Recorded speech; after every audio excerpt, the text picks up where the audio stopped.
There's a lot of technology here.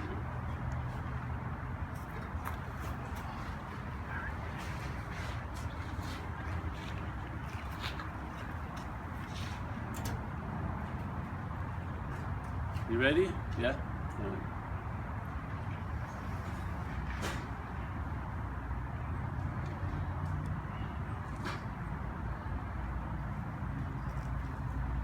So what happened when I got introduced to non-duality, and my view of non-duality is that the meaning is not two, yeah? So there's never a non-duality meaning. It's impossible. But there's really duality meaning. So you speak about duality, you talk about what you're not, you share about what you're not, and in recognizing what you're not, you'll get a sense of what you are.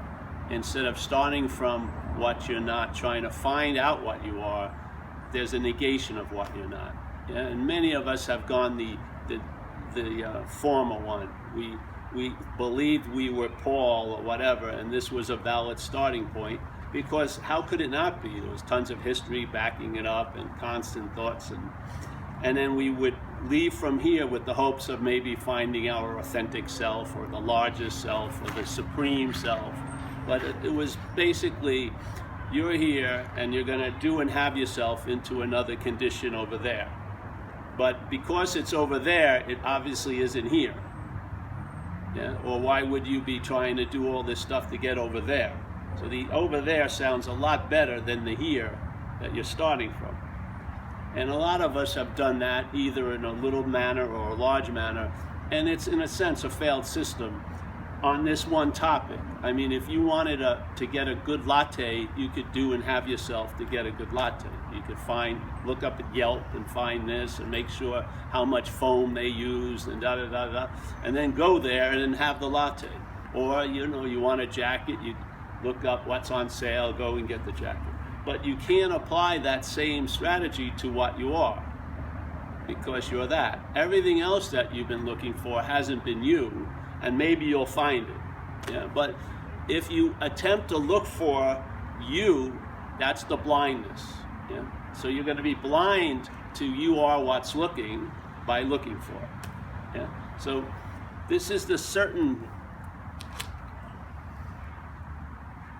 It's like if you ever had a lock and it had like 4 backup locks. So let's say one lock is, you seem to be in an untenable situation, even though your circumstances and everything's fine, you can't seem to enjoy it. Your head is always in yesterday and tomorrow. I mean, you plan 2 years to go to Hawaii, you get to Hawaii and all you think about is the job back in New Jersey.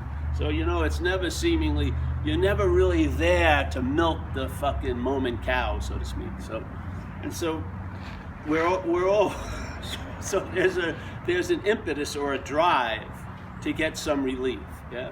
So, and that's like a natural reaction. But then the getting the relief, how you do that is another lock. So you'll even get locked in more to that thing you want to escape from by trying to escape from it. See, and it would make why would that be the case? Why couldn't I just be who I am and then get a better who I am? Yeah, well, you can temporarily, but so that second thing is, okay, so I want to get out of something, but if I try to get out of something, it's reinforcing the idea I'm in something. So what does one do? You're left with a system that's based on doing and having, and now it can't be applied. Yeah. So a lot of people, either subtly or obviously, there's no people, but a lot of the minds will now try to use doing having to become a non-self, but they want to be a self being a non-self. Yeah. So now they want to have an experience of not being them, but they want to be there to have the experience. Yeah. Which is like, that doesn't work either, and that's very tenacious, very stubborn. It's going to keep applying. It's going to keep writing itself into the script. I know I've got something to do with this. Yeah? I know I can shut it off or make it brighter. I know it. I'm positive of it. And so they'll have it happen. But the beautiful thing about this message, it never budges. There's no, okay. There's a great old story. I don't know if it's true or not, but it's supposedly about Ramana. and Ramana Maharshi, and he had all these people that had been with him for quite a while, and they were hanging out together, and they asked Ramana, hey Ramana, do you believe we could start teaching? He says, oh yeah, you can all start teaching, but I wouldn't recommend it. And they were like a little, but why? He says, because of compassion. And they go, what do you mean? He says, well, you'll be at a talk, and you'll feel compassion for the people, and you'll dilute the message. Yeah? You'll make it a little more applicable to where they are, instead of basically just staying in what's so, in a sense, yeah? Because of compassion. You'll feel, oh, I'm sorry for these people, so okay, let's da-da-da-da-da. But you'll dilute the message, so I don't recommend being a teacher. That's a beautiful, beautiful statement. Yeah? So if you don't, like us here, we're very unorganized and not very popular, so it's very, very good. It's a very great advantage because we're not swayed to make it something to keep everyone happy. Yeah? Because there's not that much of everyone. It's a very small amount, and really, I'm very clear my job is to be obsolete. Really, so I do the best I can. Racing to obsoleteness. In other words, I don't want to milk you. I don't. I could care less, you know. My job is just to offer the information, and then it's out of my jurisdiction.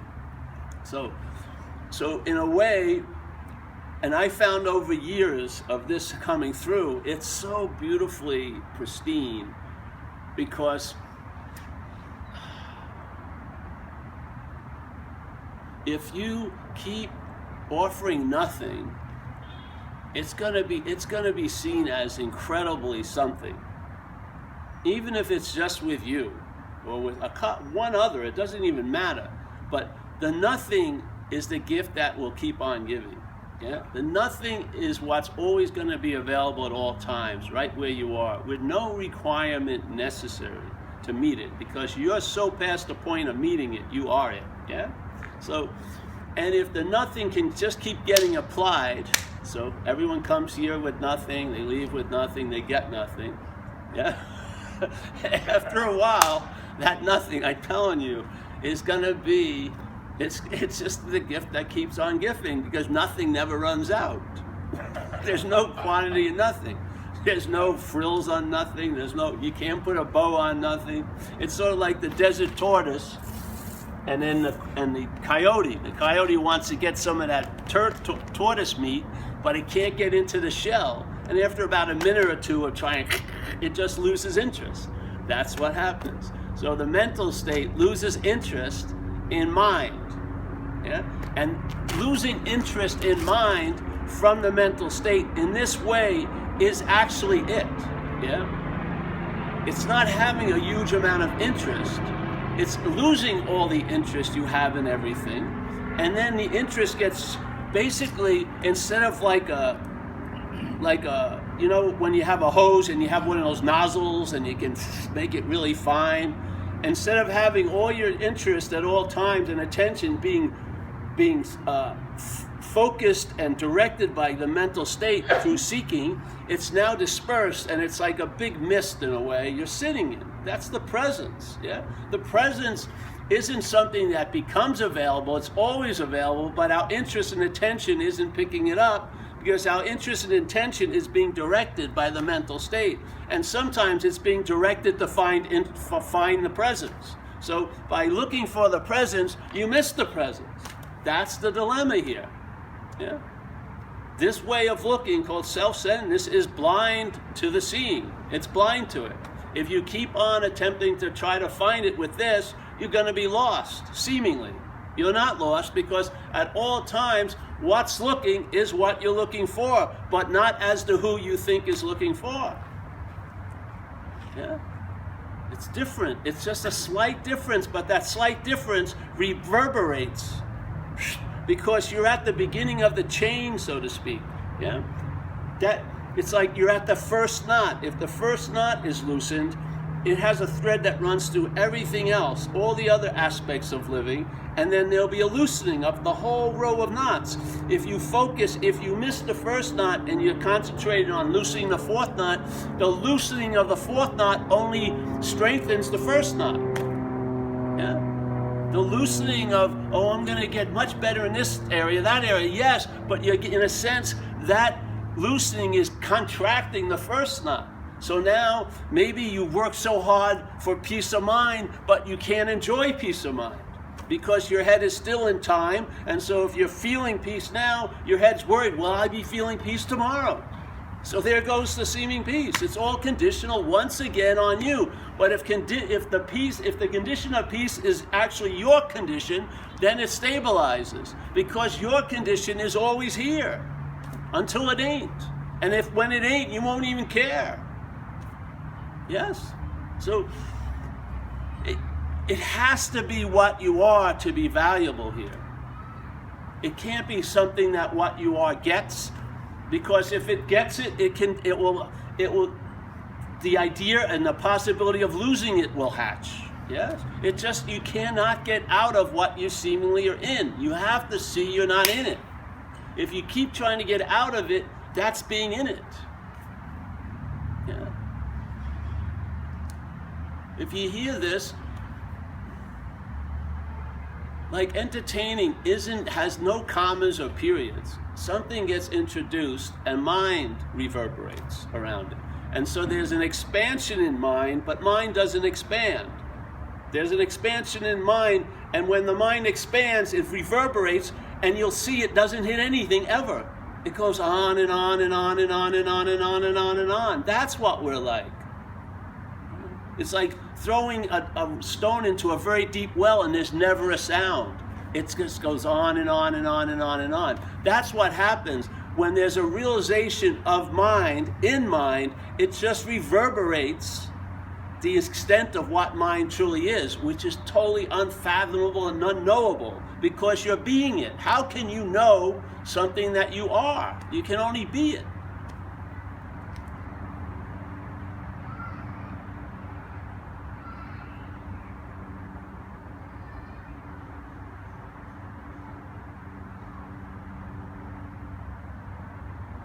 And then there's rest while talking, there's rest while acting, there's rest. You may not look like you're at rest, but there's a rest because you're now you're attuned to a quality that has never come and gone. It's like the fish, it finally dawns on it, it's in the water. That is, it's an appearance in the context of the water. It doesn't have to realize that by getting pulled out of it and thrown on a deck of a boat and flipping out. It can realize it while it's in the water, and instead of having to have a rude awakening by being pulled out of the water. Yeah. This is the easier, softer way because it's not a way.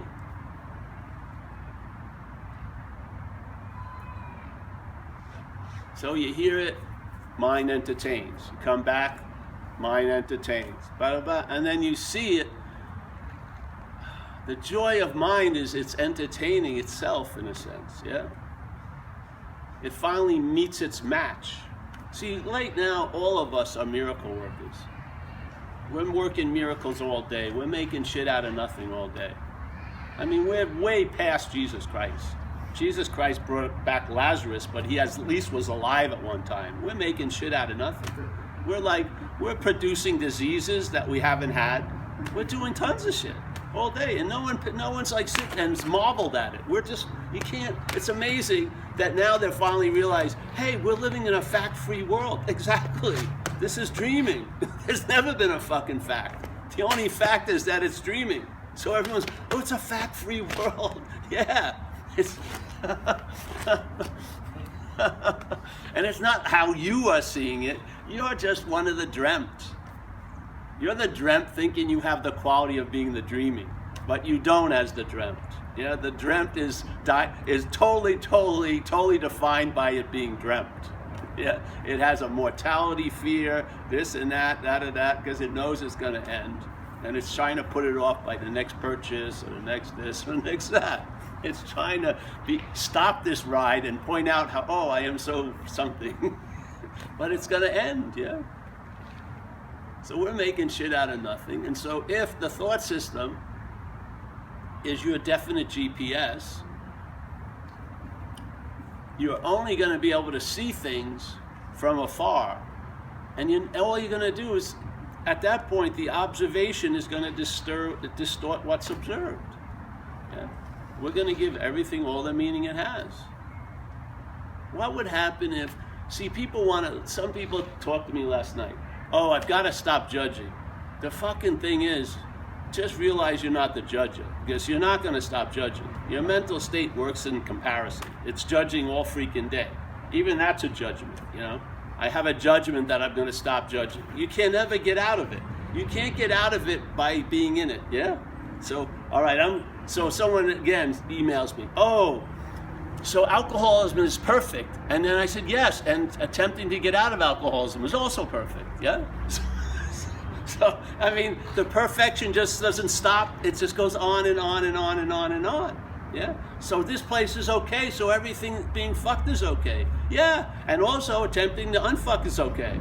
What? Oh, yeah. Because there's a point we would just love for a demarcation line. Okay. Yeah, but it doesn't. It goes on and on and on. The dreaming, we are seemingly taking ourselves to be that which appears before the camera. The director hasn't called shut or whatever. Whatever. Okay, it hasn't happened. We keep thinking, okay, I've seen everything, and it keeps going on. There's no stopping it until it stops. And then when it stops, there will be no one here to notice that it stopped. So hear the message, simple. Selfing is like a parasitical movement. The mental processes are being used first through the claiming of what it becomes aware of through consciousness. So the seeing, hearing, feeling, tasting, and touching is now claimed, and then now it infers the seer, the hearer, the feeler, the taster, the toucher. You don't even have to go any further than that, because the same claiming just duplicates itself over and over and over again. So the thought system, thoughts. But now there's the claiming of the thoughts, and now they're being used to infer the thinker. Yes? Now all the actions that are happening are being claimed to imply the actor. This is the bondage of self. It's an activity. It can happen, but it can seem to happen. Yeah? It cannot happen, but it can seem to happen. Because if the reality that we are believe something is so, it will seem to be so. Because we here can lend reality to things. We lend reality. When something seems so freaking real, and it's like the end of the world, and an hour later, everything is fine, that should sort of provoke some kind of suspicion of what's going on. You know, if you have like 8 earth-shattering events and the earth never shatters, something is sort of, something is begging for just a relaxed looking at what's going on here. That I could have a story of this was the worst thing that ever happened to me, and I mean, fucking pray to it, you know, put idols there, use it for every excuse I ever needed, and then suddenly something happens in my head, and then it's seen as the best thing that ever happened. What the hell was it? Was it the worst thing? And then it went through this incredible transformation into the best thing? No, it was neither. I gave it all the meaning it has.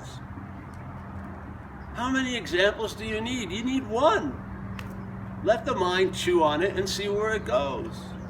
That's why the most cryptic, the most lovely scriptures are like a half of a sentence. Yeah, they had respect for mind. They don't need to give you 800 pages. I used to speak at this bookstore, and one night after the thing, they have tons of books there, tons of spiritual books, and they had this one book. It was about 1,200 pages called Consciousness. Now, and so maybe this guy is a professor and expert on consciousness, but I cannot believe, why would you want to study what you are? Wouldn't you want to just feel into being conscious than to study consciousness for 1,200 pages? What happens if you got bored after 400 pages? The first page, consciousness. Second, you were conscious. And when you stop at page 399, you're conscious. You were conscious all along. I just see, because we are so referenced as this that we only think the only thing we're being this, so we can only know everything else. And it's totally constantly being implied or applied to our own nature. We want to know and understand our nature. What you really want to know and understand is your false nature. By seeing what you're not, that's the sense of being what you are. You can only get a sense of what you are by being it, yeah? You cannot, it's just sort of like you can study water 800 pages, but if you drink it, then you'll know, yes? It's just like that. So study what you're not, study the self. Like Dogen, a great Zen master in Japan, said, to study Buddhism is to study the self, and to study the self is to forget the self. Because if you study the self, you'll see it's not you. And if you see it's not you, you're going to forget it, because you do it all day. If you're listening, there's a conversation and you think it's about you, you're keenly interested. As soon as you walk up to them, they're not talking about you, you're totally uninterested. Yeah? You're going to use the poison as the antidote. You're basically only interested in what relates to you. Yeah? So if you could make the you that you're constantly relating to seem to, it's not even making it is not you. If you could just start sensing that, you would have a freedom, because your interest and attention would leave it. It's like you're interested in attending a dead fucking carcass. And now it would feel like you lost a lot of interest, attention, but no, you wouldn't. You don't lose any interest, attention. You lose it in things. The attention never goes anywhere. It doesn't diminish by not being attentive to a thing. It basically hovers, and that's presence. So now the background of interest and attention is the foreground, and then all the things you used to so be interested in is the background. And now interest is what you're interested in. Attention is what you're attending. And then you are the living, you are what you're looking for.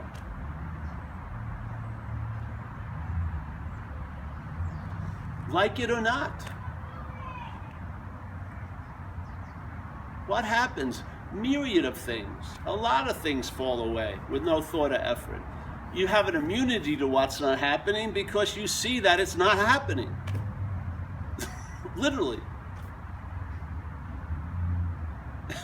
Just because, and boom, the thoughts keep going back and forth, but like a shooting star, you don't follow them to the next nebula. You just see the little, like the little exhaust, and then they go into never, never world. You know what I mean? And you're still here. You don't sign up for the trip. Not with any effort. It just happens.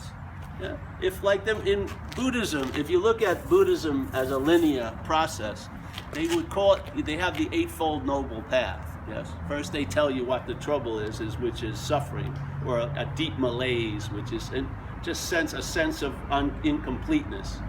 And then that suffering is provoked by desire. And to me, selfing is the main desire of all desires. In selfing, there's a desire to become, and a desire to unbecome. It's like a slinky going down an eternal staircase, So you desire to become a great person because you think you're not a nice person, something like that, yes? So there's always a desire to unbecome and become, and because it can never reach its goal, which is to be, it can only seemingly be, it's a constant desire that's constantly thwarted, which promotes tons of agitation. So the whole system is agitated, constantly. So that's the source of suffering. The source of suffering is taking the self to be an other, to be identified as what you're not. Because now suddenly you're looking for your own qualities as something to achieve through arduous work and effort. But those qualities are inherently the case. You've been seeing ever since you've opened your eyes today, and not 1 second of the seeing till this point had anything to do with thought or effort. There was no efforting to see. There's no efforting to hear. Maybe if your ears are bad, but that which is hearing isn't bad. That which is feeling isn't bad, and it has no discrimination whatsoever. It's hearing everything. It's seeing everything. The mental state goes through all the partitioning after the fact. After the fact, the mental state puts its little parameters and its lines and this and that and says, I want this, don't want that. All of that is made up. The pie has never been cut. The seeing, the hearing, the feeling, tasting, touching, not one of us have put any fucking thought on it at all today. We put a lot of thought on what we saw, traffic or something like that, but not the seeing. The seeing has never demonstrated any thought or effort. It is the most obvious condition you're in.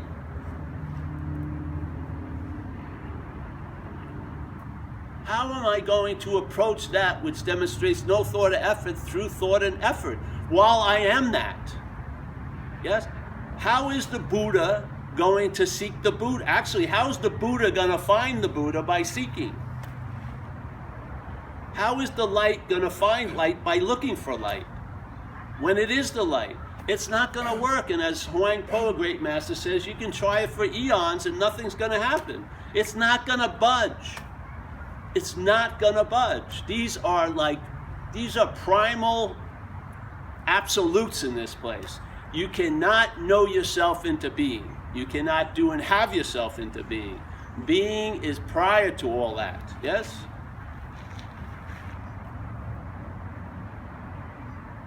So when in recovery, the action figure is unruly, you do certain things to keep the action figure subdued, because it's difficult to be composed and contemplative when you've got 8 compound fractures from getting run over by a car. Yes? You're going to be in a very serious drama here that's going to take most of your interest and attention, because when you're busily trying to forget the people you owe money to, they're not forgetting you owe them money. And when you're trying busily to forget the court dates, they're not forgetting the court dates. It's a full-time job.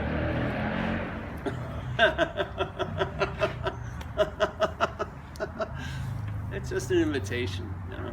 Just put it out there over and over and over and over and over and over. And it's always like the first time. It's music to my ears, because I'll tell you, when I was huffing and puffing and trying, this possibility never entered my little atmosphere, ever. When I was sitting on those retreats for 14 hours a day, there was so much selfing going on. Selfing was like gilding itself with all these noble endeavors. It was becoming like a gold statuette. It's through ordinariness, through unassuming, through dog shit awareness. That's it. Yeah? No big whistles and bells, just incessantly on. And now you're awake to being awake, because everyone is awake. There's no way your day is demonstrating you're not awake. You're thinking you're not awake to the awakeness, but basically the awakeness is the base. And so now here you can seem to be awake to that, and maybe your life will go better as the action figure, or you can seem to be asleep to that, and maybe it'll go terrible based on that. You know, who knows? But you're never going to change the fact that you're awake. You can huff and puff all you want. So, to me, it's an easier, softer, no way. Just hear the message. This is what happened with me. I heard it one day, and it became like an unspoken yes, just reverberated like. It was like some knowledge before knowledge. It was something else. It was just an absolute conviction, something. Went, and then that's just been reverberating ever since. That's all it's been. And then the head's just entertains. And because this has a seed assignment, some of the entertainment gets translated into words. But basically only to carry an energy. That's all it's doing. Or expressing. So, yep. That's that, eh?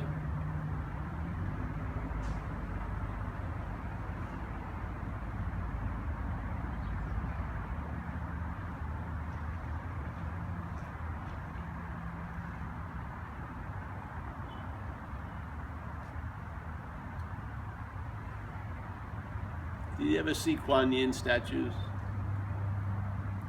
Does she look like she's concentrating?